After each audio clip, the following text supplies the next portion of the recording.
So we finish with discover and diagnose. So what do we need to design?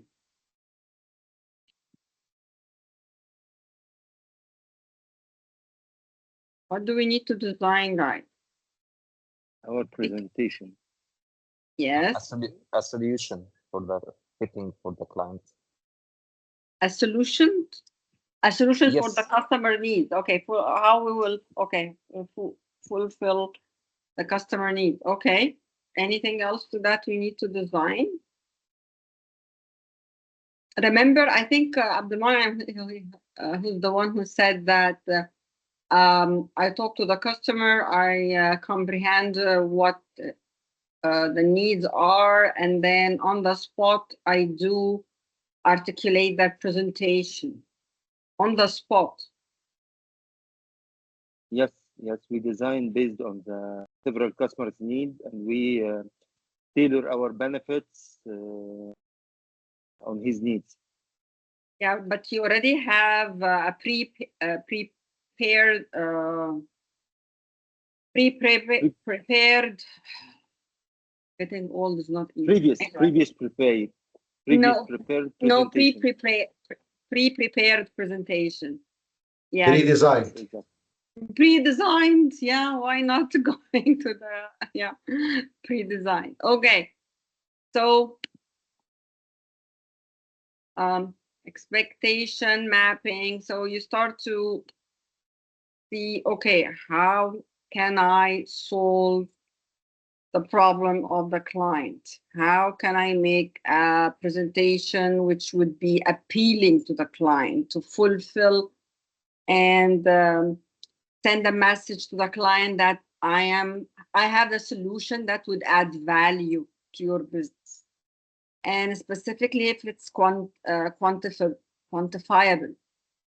If it's quantifiable, so there is a number. It's going to add value by 30%. It's going to add value by 20%. It's much easier to understand something like this rather than it's going to add a lot of value. Okay, what does it mean a lot? What does it mean a lot? Is 2% a lot for you? Is 10% a lot for you? What does it mean a lot? So if it's quantifiable, it would be much easier to send a message that would impact the client positively. Okay, let's go forward. Deliver. What do we need to deliver? This is the dessert of all the 4 cases. And once the 3 stages done correctly, I believe this is the last one. If we are not doing well in the 3 previous stages, I don't think that we will go for this phase. And delivery is for delivery of my service or my product. We will go for almost final negotiation or final discussion about how we will deliver, what is the payment term, how they will pay, how we will execute, something like that. It's like closing. Yeah. So how ultimate goal, maximize the customer's awareness of the value. So it's delivering the presentation, getting the official acceptance, and building credibility and relationship. It's the relationship is the most important thing. This is something which I think I did talk to you about that. The relationship, why would I think I did ask this question even before. Why would I care about the relationship between me and the customer? Why would I care about that? Why it's not just a business relationship? Why it has to be a report in a way. Having the answered. commitment from the customer to be repetitive. Also, if I have a relationship with him, he will be my word of mouth to other customers. And Mhm. as per the statistical you mentioned before earlier, when I gain one customer, I already gain 3, or when I lose one, I already lost 11. Or maybe I mix it up, but it's something like that. This is the answer when you study. Excellent. Okay. Okay, exactly. And another issue. Last time we said We have an issue. cost of, We do have an issue. another point is that we said the Okay. cost of recruiting a customer is more higher than cost of retaining a customer.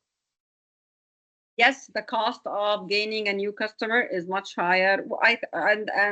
Actually, this is a point that Rafat brought up. Yes, gaining a new customer is much expensive. Is more expensive than retaining a customer. And yeah, and building a relationship. It's so change is not easy.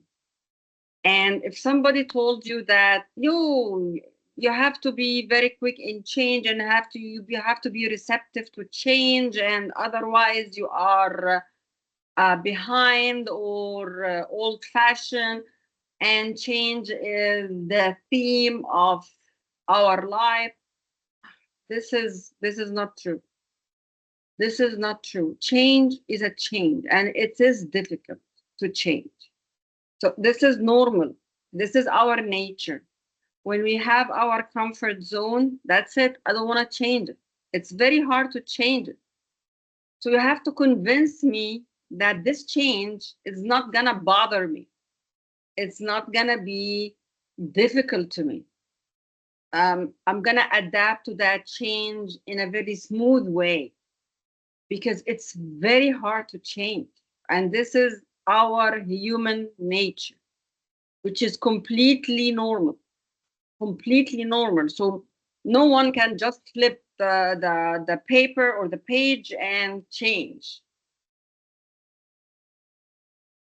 We actually care about our comfort zone.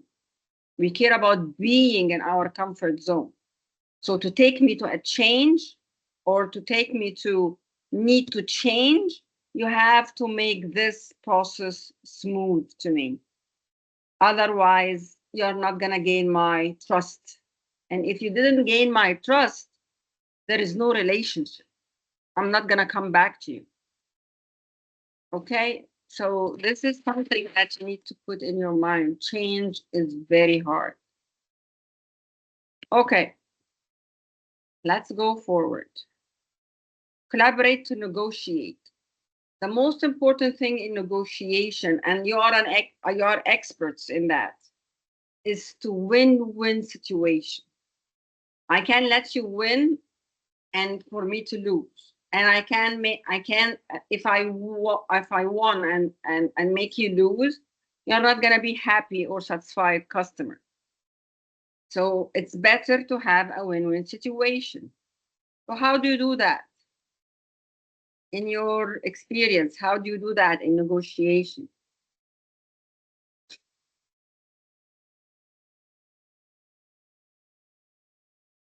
How do you win-win in negotiation? Do you actually stress on win-win situation for you and the customer, or how is the process? How the process goes? During this negotiation, it's called this distributive negotiation. I have, if I want to win, my customer also has to win. Distributive, yeah. Because win-win Okay. situation is a negotiation, keeping the long-term business relationship. Great. If I win and he lose, even if the negotiation and the sales done for this time, it will not done for another time. He will dealing Exactly. with other company or other dealer who achieve his winning and Yes. and Yes. achieve his need with him. So keeping win-win situation even if I not didn't maximize my profit, I decrease my profit for this time to get the customer for long-term business relationship.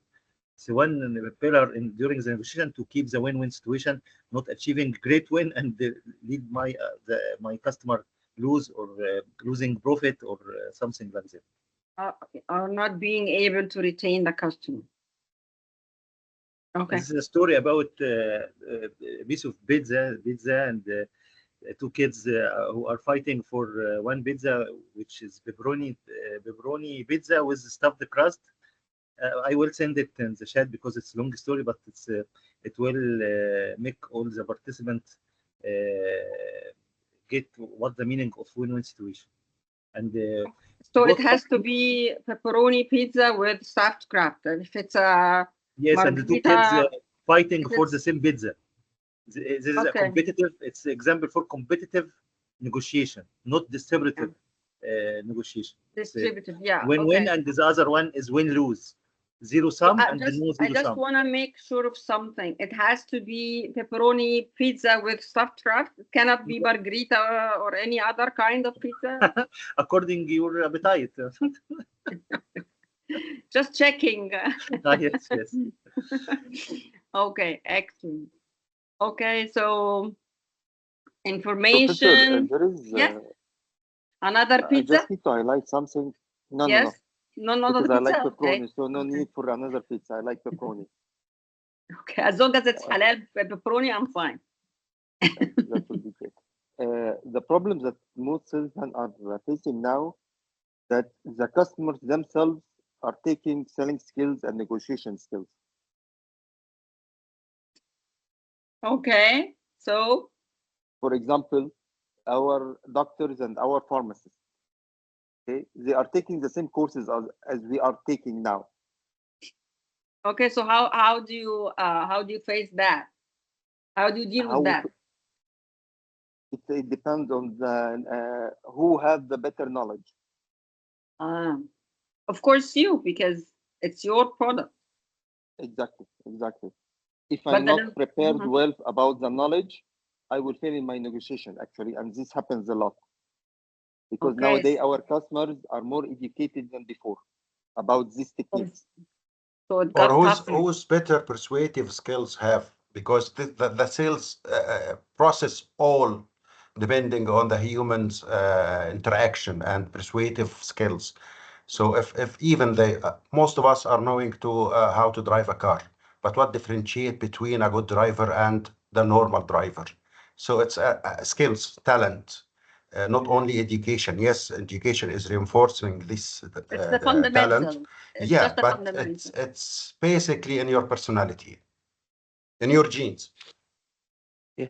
Especially for the pharmaceutical industry, how the colleague mentioned, physicians are very educated, and same medication can be presented by several companies, by our competitors with different trade name. But practically, if the doctor know well the molecule, or actually he is a specialist in that, maybe in cardiology or whatever, he can have very tricky question about pharmacodynamics, about pharmacokinetics or something. And it's important really to be well prepared, because sometimes they can ask really valuable question, and if we can't answer, this will be like bad for us, because embarrassing, exactly.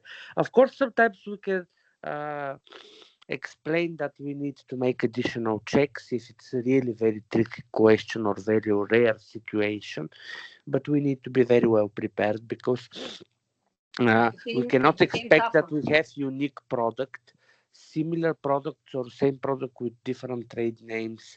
It's already been presented, it's already been on the market.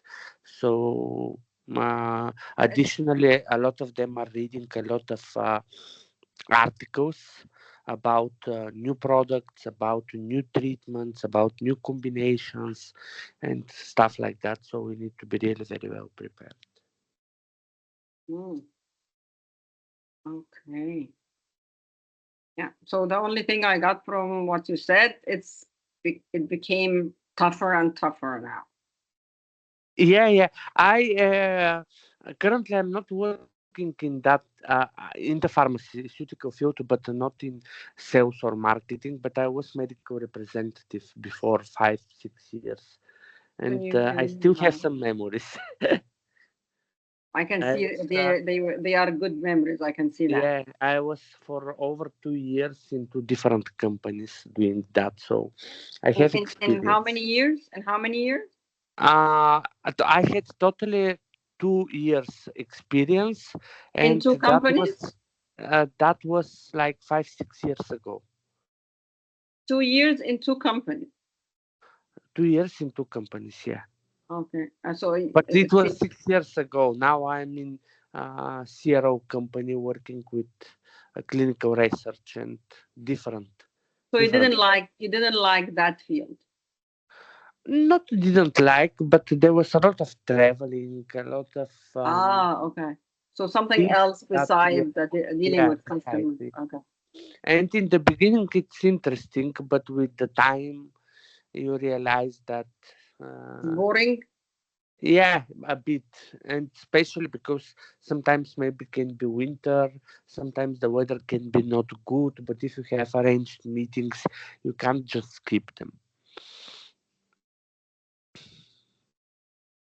Thank you, Martin. Never mind, I forgot the last. I mean, this was not so enthusiastic and maybe bored. No, it's fine. It's anything, any experience any one of you would share is beneficial no matter what.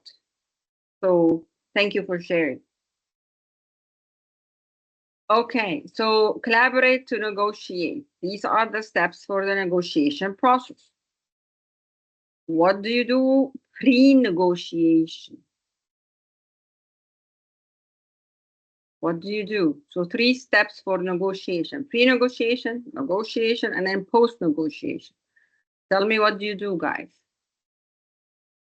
In pre-negotiation, I start to prepare myself for the meeting, knowing who I will sit with, if it is individual or committee. I will study my proposal or my quotation very well, all aspects of it. I will have in mind some pre-scenario. Maybe it could happen for some questions could be coming up. So I will be ready for it. Also, I will do the same which we discussed before, that where is the location of the meeting. I will get ready for the direction to be on time, taking the small pieces for tools to help me with. So this is, I think, in pre-negotiation stage. Okay, let's see. Also, I think there is something very important in the pre-negotiation phase, is to design my BATNA, best alternative for negotiation agreement. Because the BATNA, which give me the power during the negotiation process to get but power. The BATNA actually happens in the negotiation. Yes, but it's prepared during the pre-negotiation. Prepared. Yes. Yes. You, of course, you have to have a limit. Prepare it before negotiation to, if I use it during according to the situation of the negotiation, I use my BATNA. Also, the zone of potential agreement, I think zone of potential agreement, I think it's also, but this during the negotiation process. Okay. So by using your BATNA, I get power. Sorry? If I have a good BATNA, it's giving me power during the negotiation. Okay. So because how do you negotiation, as you know, the bargaining and the negotiation is depend on power. Yes. Okay. So how do you use your BATNA? I think about my alternative. If the negotiation, if we didn't reach to or don't reach to the agreement with the customer, what is my alternative? Because if I have no alternative, I will give all condition for him and all power to the other party. So what do you mean by alternative? Another customer or another deal? Yes, another customer or another deal. So if we have in our industry, pharmaceutical, if I negotiate with big hospital like Sulaiman Al Habib, for example, in Riyadh. It's one of the biggest hospital in Kingdom Saudi Arabia. So if I don't provide my product in the hospital, what should I do? Where I could sell my product in other customers than Sulaiman Al Habib Hospital. If I want to think, buy for 1,000 books, if the customer not take this 1,000 books, what I will do, where I will sell my product, how I can overcome this situation. But I think usually you have a list of more than one customer, right? You cannot just depend heavily only or mainly on only one customer, right? Yes. You have it depends alternatives. only, Professor, it's 20-80 rules. 20% of the customers getting 80% of the sales. So what Izzat is talking about is one of the 20% customers. So we can replace it by the 80s customers. Yeah, 20% of your customers bring 80% of your profit, right? Can I highlight something about what Izzat is saying now? Sometimes we are preparing several offers. Izzat cannot speak? No, he can speak. I'm just highlighting because we work together in the same issues all the time. I'm just okay, go ahead, please, Abdul. In the preparation stage, I am preparing several tiers for the offers. Example, if you are taking 1,000, you can take the price lesser 10 if you took 5. Okay. Yes. So we can prepare several alternatives. What I need to add in the pre-negotiations, I need to set a clear objective for my negotiations, so as not to go aside or side talks apart from my real objectives, because it sometimes happens.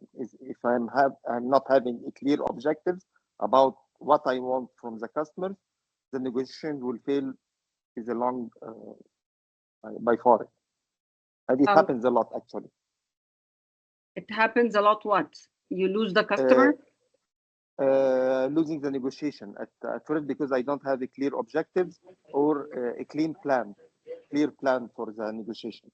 So this happened, Dr. Malak, because our customer mainly search for maximize their profit, because it's like commercialized the process, not a promotion. And doctor prescribed, no, most of customers now have the power to control what to be prescribed to the patient, so they could let our product out and make the substitution of our product in the hospital.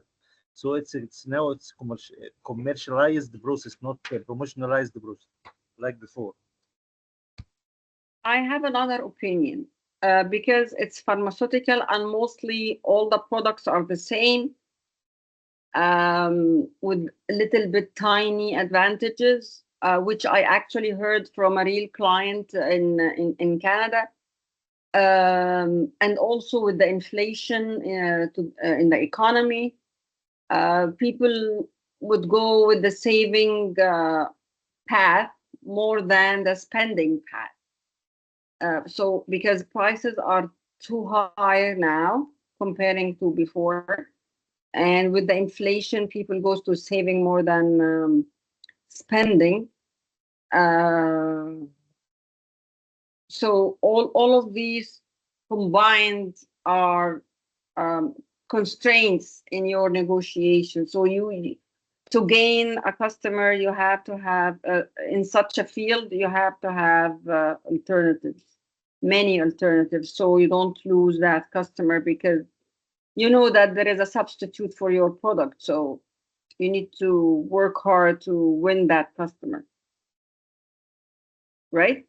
This is what you said, right? Yes, to some extent, but actually, just to highlight another issue, the hospitals are taking the highest profit, not the cheapest. They want to sustain. They want to sustain the same profit that they used to gain. So they hire the price and high price and high discount. They hire the price for the patients and they try to take as much discount as they can from you. So exactly. Just to summarize what we are saying now, whatever medication you are taking is not the one prescribed for you. Just to summarize it. I know, yeah, there is always a substitute. And even if I go to a pharmacy, they ask me, do you want the brand or the substitute? So I say, what's the difference? So they say, no, the substitute is just the same as the brand, which is maybe 80% right, but it's not still like the brand, but it's 80% like the brand, but it's much, much, much cheaper than the brand. So sometimes this is just enough for price sensitive people or for organizations that they need to sustain. Usually, yeah, Professor, sorry for interrupting. Usually, the active substance is exactly same, and the only difference is in some supplementary substance, like substance that can give the color, the taste. Package.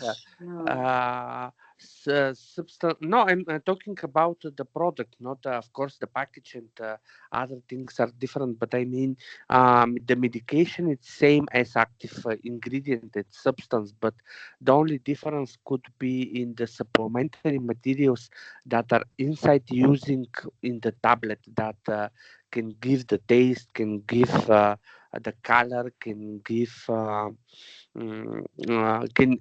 used in the pharmacokinetics or dynamics to make the product like how to deliver it inside of your stomach or something like that, but very, very small differences. There is in no these difference things. at all? No, very Actually, small. Except for Egypt, we are excluding Egypt, okay? All worldwide, once a generic or substitute is launched, the brand is getting out of the market because the bioequivalent or the bioavailability of the product, the generic, must be 95% at least the brand. Okay. If not, it will not be registered. So for the questions that you have asked, the substitute is the same efficacy, more or less, than the brand. 95% to 100, actually the range is 95% to 105%. Sometimes the substitute is more effective, yes, because the salt might be different and it's more fast absorption, so it make bioequivalent more. Oh, okay. Yeah. So I'm gonna buy except for Egypt. Just exclude Egypt. Exclude Egypt. We have other people from another nationality, so I think it's okay. Egypt is included. Okay. Okay.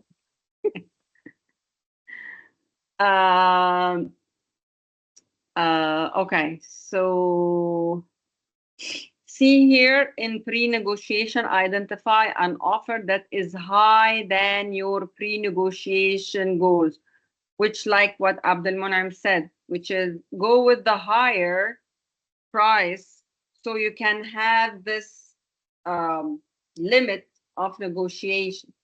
So if it's something for five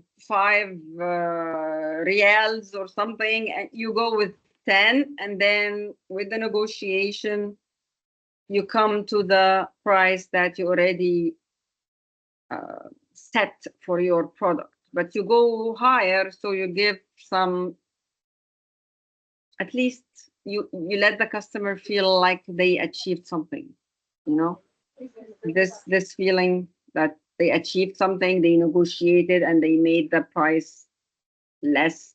So this is something that would satisfy their ego sometimes. Okay, for negotiation, what do we need to do?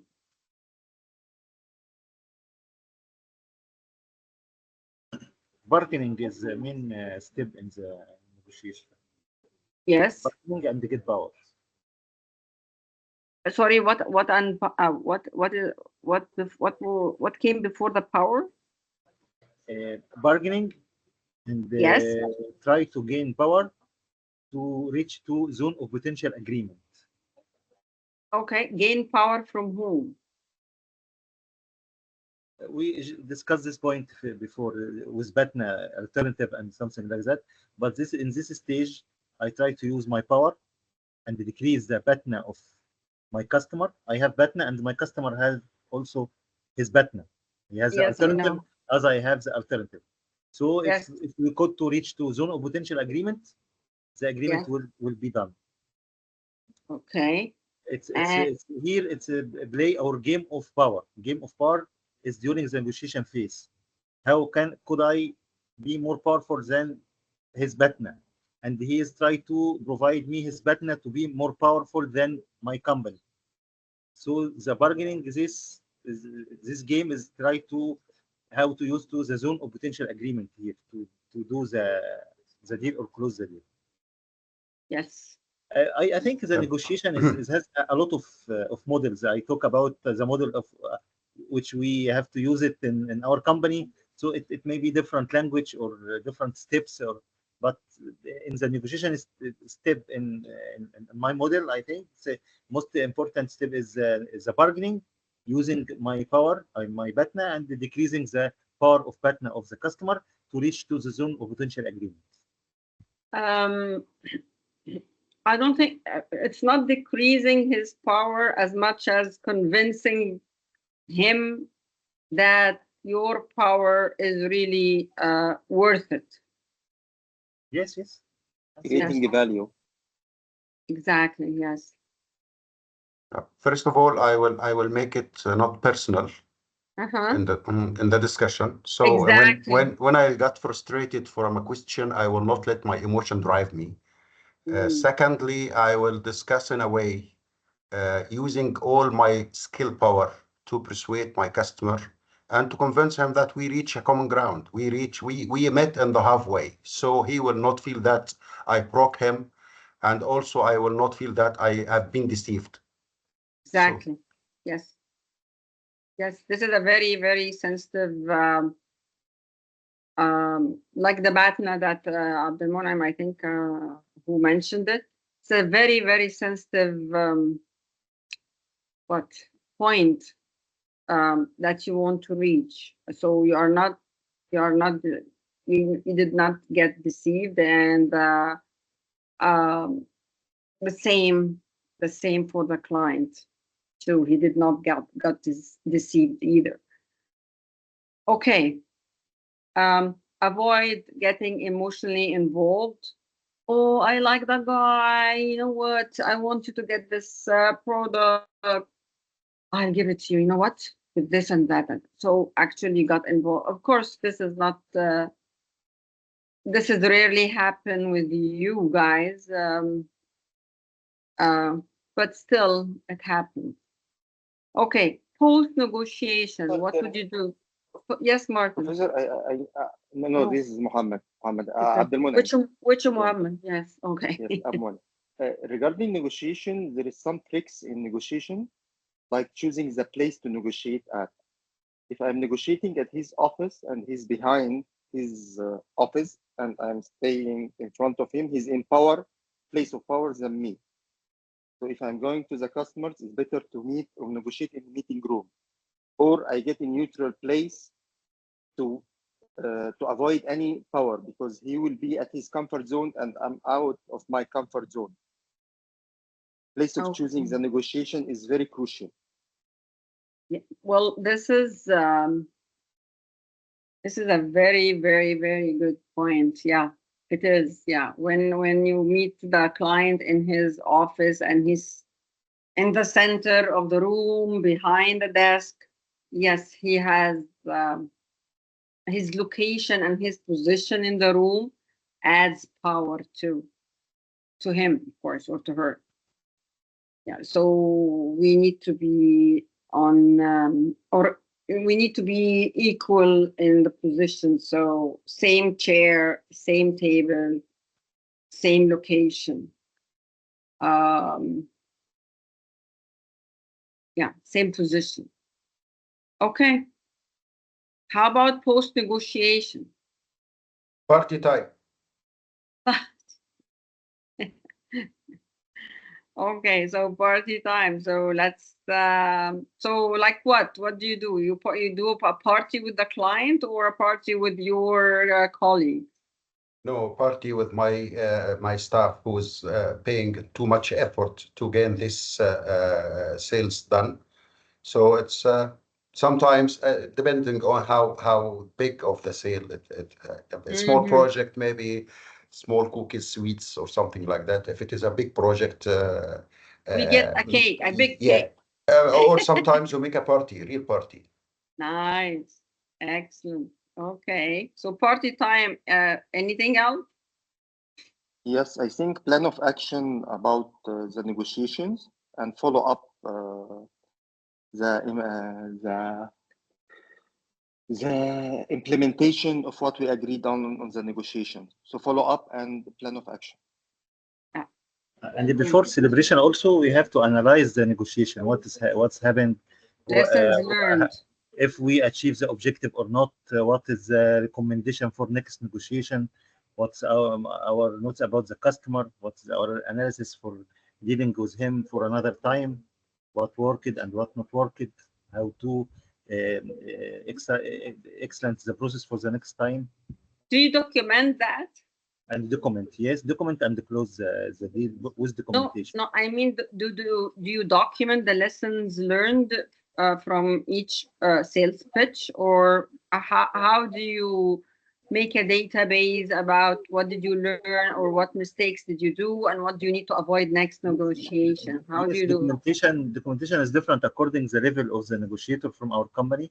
Medical rep, for example, document their feedback and post call or post negotiation analysis on the ERP system and CRM application.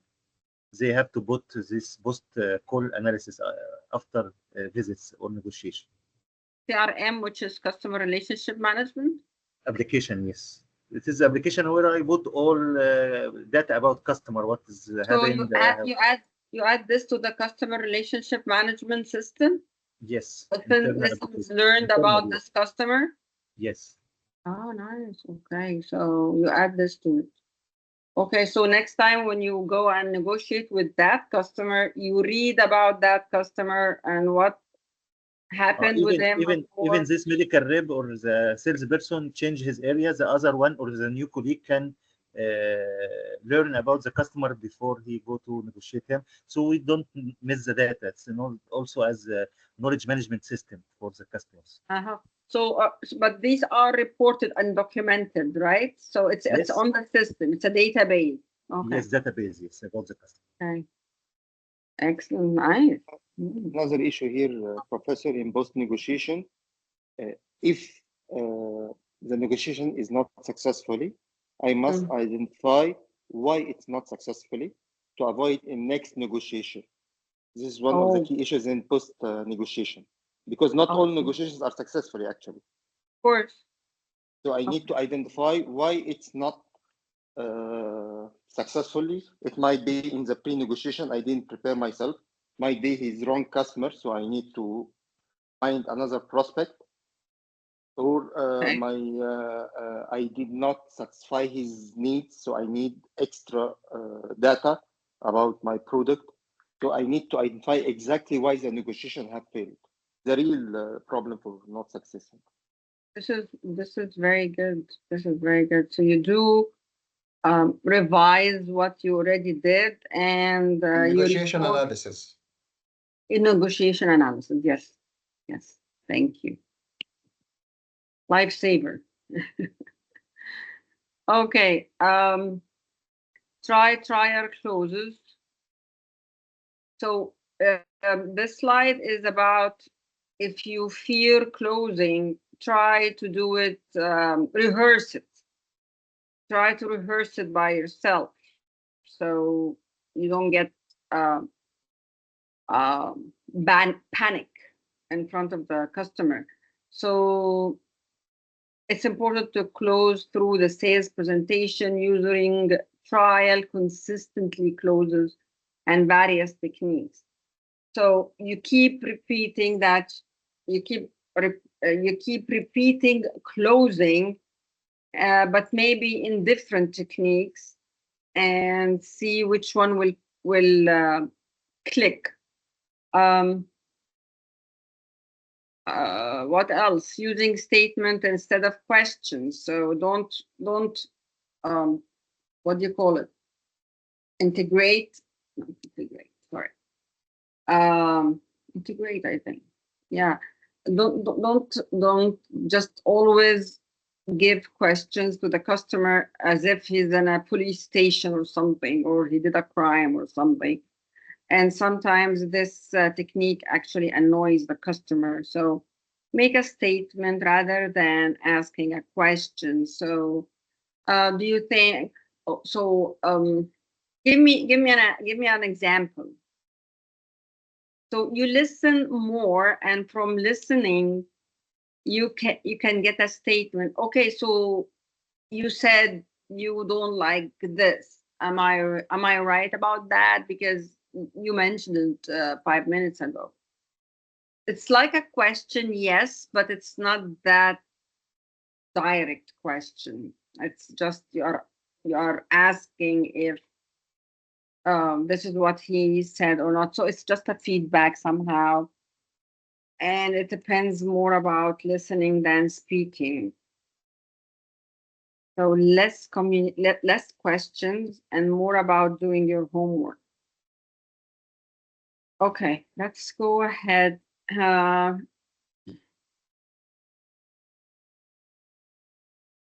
So this is something that you could read by yourself. Know what you are worth, the product that you have, not you, but also you actually, because this gives you confidence.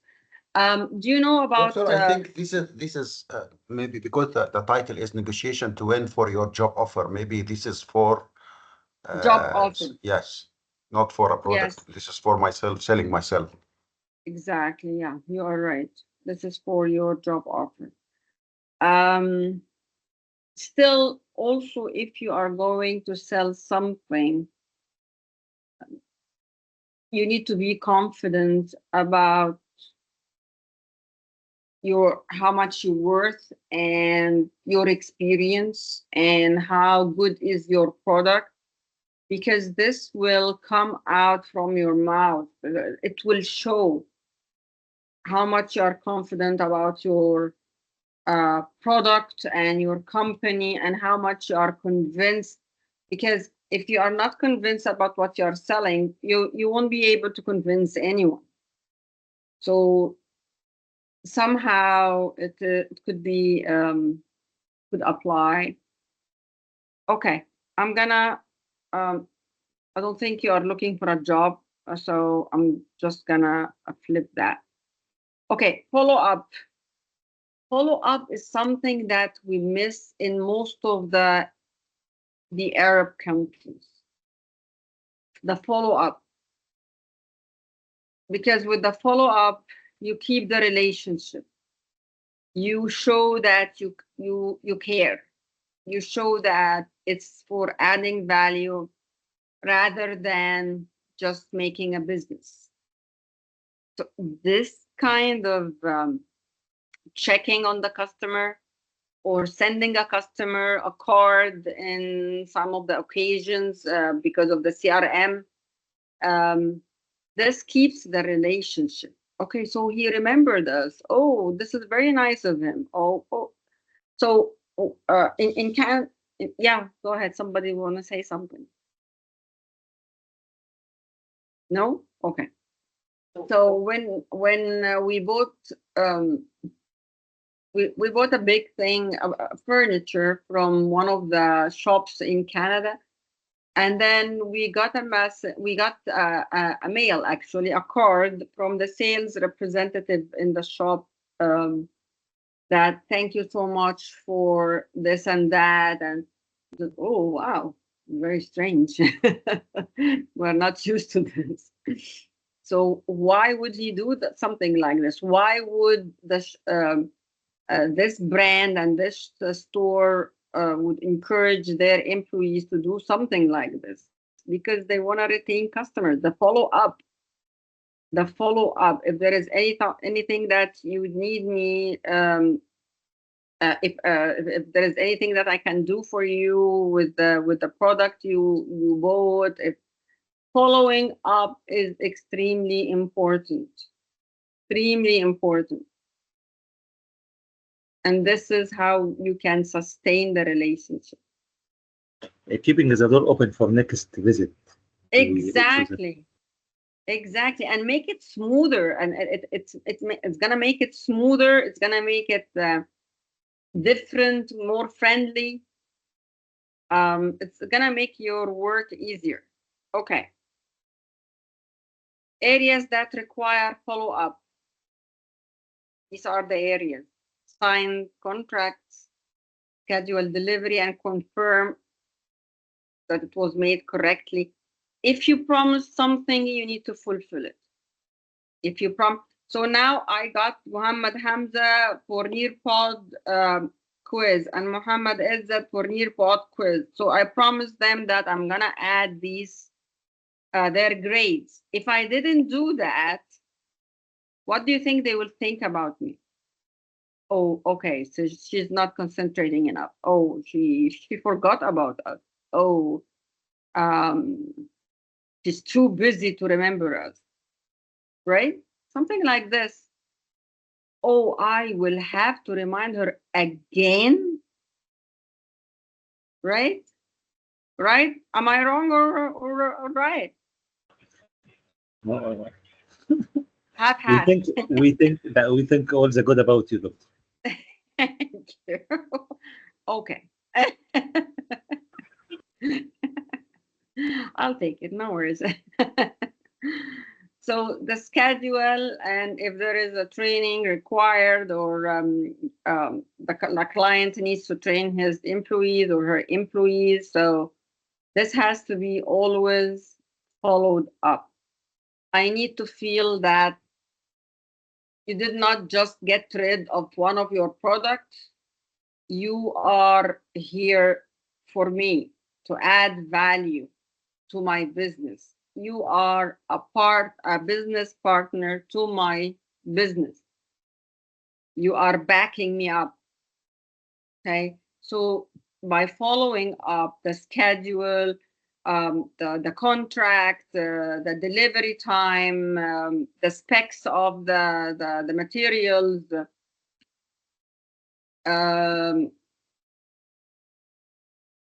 if there is something that as a sales representative you need to ask about, so you go back to the customer and say, I didn't forget, this is the answer I got, I did ask, and this is the answer.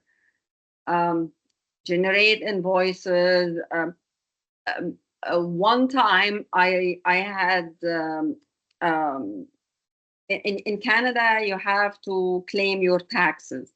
So to claim your taxes, if you go to a dentist or a doctor or something, these things actually cut from your taxes. So when I call one of the dentist's clinics that I go to and I ask, please, could you send me a claim for the work that I done in your clinic? And in a second, I get it by an email. What message they are sending? That they are organized, that they are committed, that they're caring for you. Sorry? That they're caring for you. They're thinking for you. Yeah, they care. They do care. Yeah. You are our client and you ask it for this, it is what you ask for. Yeah, because imagine if they answer you in a month, maybe next year you will not go to that clinic. You would choose another clinic. Exactly. You say they're very lazy. Even though if they have good physicians, maybe you can say, let's go to another clinic because I lost, let's say, that amount of money last year, or they play on my nerves and I was waiting 1 month. Yeah, or let me find a better couple of times to call them and stuff like that. Yeah. Find a better place. I don't think I was treated fairly, something like that. Send welcome package to new customer. You don't have to, but a simple thing, just a simple thing. Maybe even something to stick in front of him so he can, so he can be annoyed with your brand all the time to remember you by force, something like this. So this could help. Introduce key people to new customer. This is what we talked about, which is reference. Use other customers as an advocates or references to you. Schedule status call with customers. Sometimes I get calls, how was our service, or they do a survey. Could you please do that survey? It's only gonna take 1 minute from you. Apple does this all the time. How about the service? Would you recommend Apple to somebody else? How was the agent was, and so on. So they do care about this. Customer satisfaction survey. Exactly.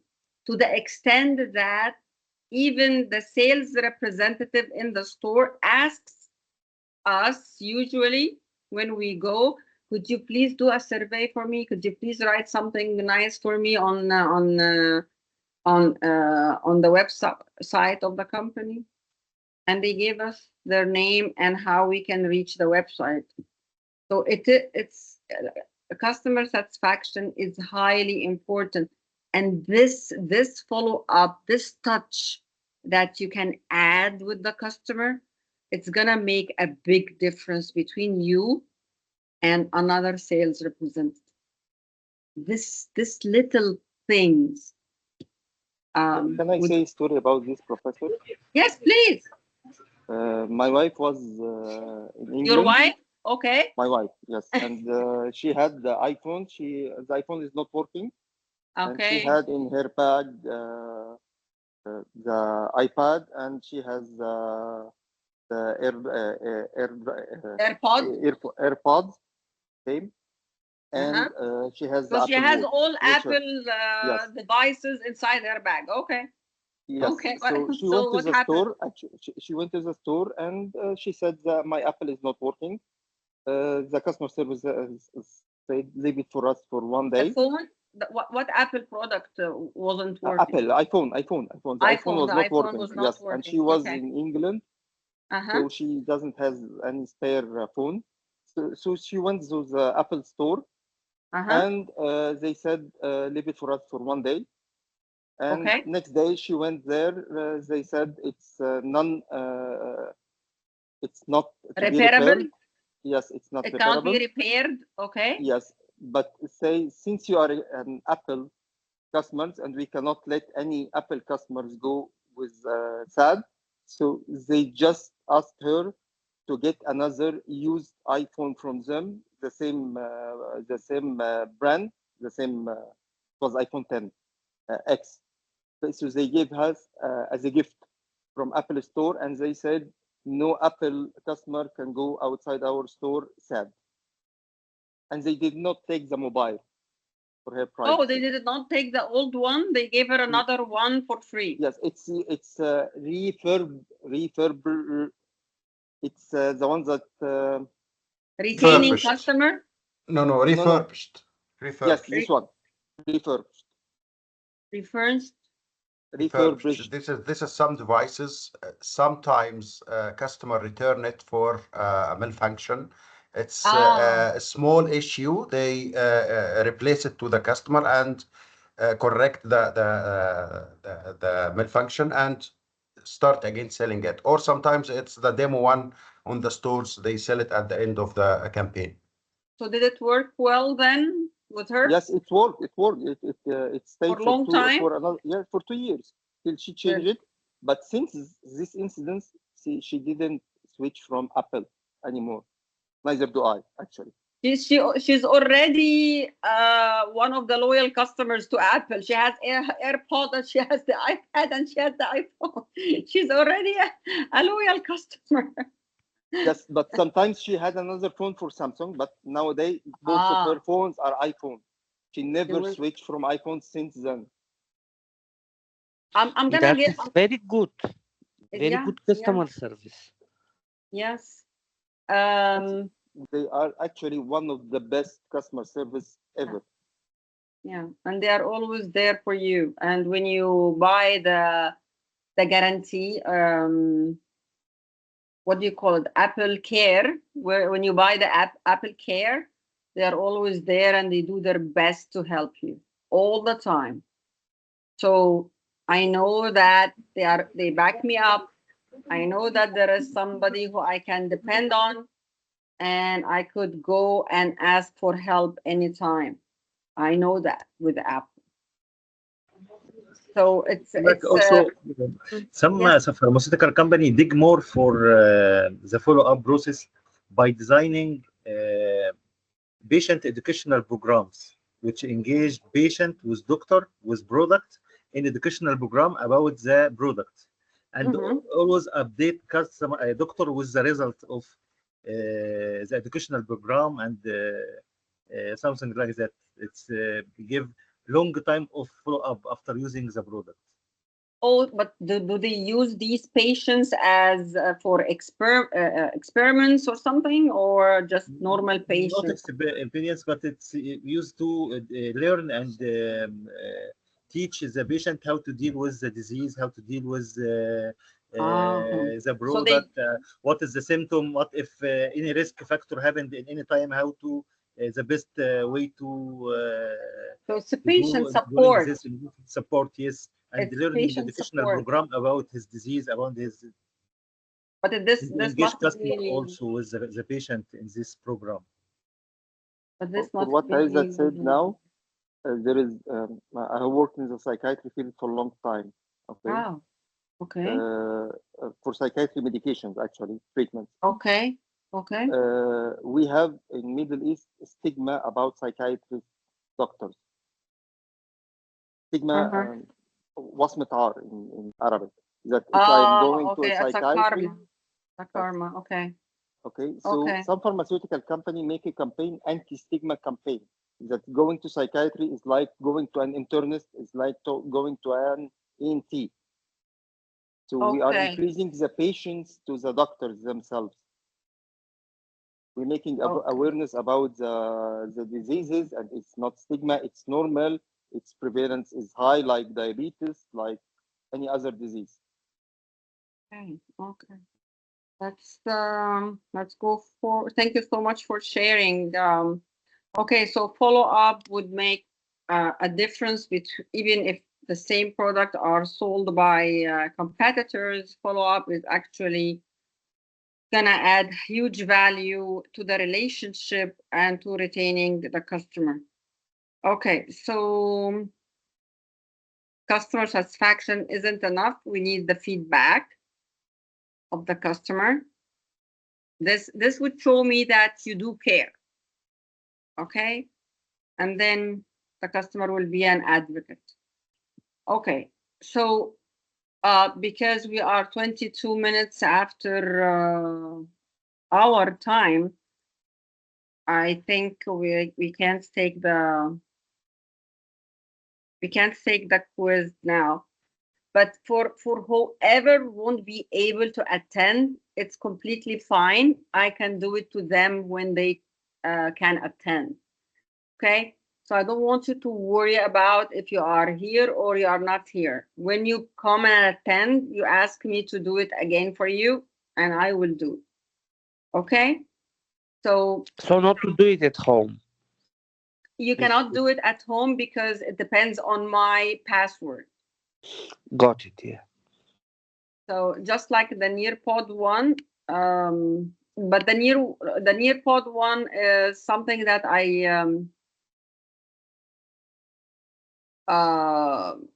designed.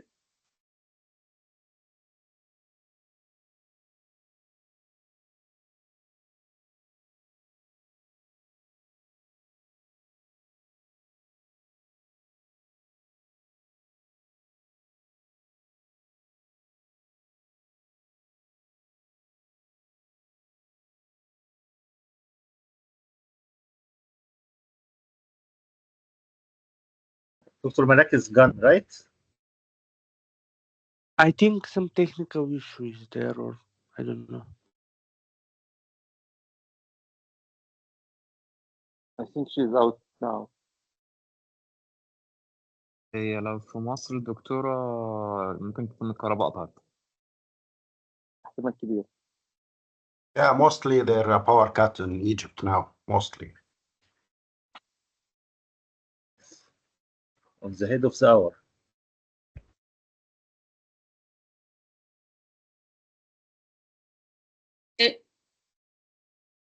Okay, guys, where did you go? No, you went They're outside. We here. are all here. We thought that your power is cut it off. My power is negotiation power.